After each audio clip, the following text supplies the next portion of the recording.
Today we're going to cook chicken curry. So here are the ingredients. We have the chicken, bell pepper, the potato, then the onion, and then we have salt, curry powder or the curry paste, and then we have the gata or what we call the coconut cream. So we have the laya, garlic and then the laya or the ginger, carrots. Ayan. Okay, so let's hit the pan and then fry our chicken to loosen the fats. Wow, may pa-fats. So while we are frying the chicken, let us prepare the ingredients. So after preparing the ingredients, here are some of the steps that I have done in order to come up with my chicken curry. Please continue watching. So, ayan.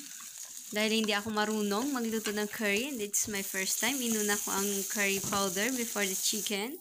Pinaghalo, and then, nilagyan ng tubig. And then, cover it. After that, you put the pepper. And then, stir. Cover it again and wait for 5 minutes. Or no. After 1 minute pala, and then put the coconut cream and the salt.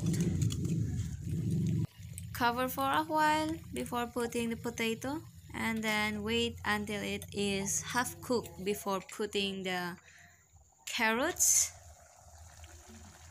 After that, maybe 5 minutes. Oh my gosh, you may put the bell pepper with the anong tawag doon?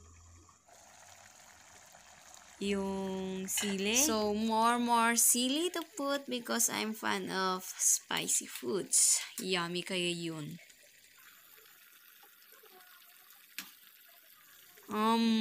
Gutom na talaga ako.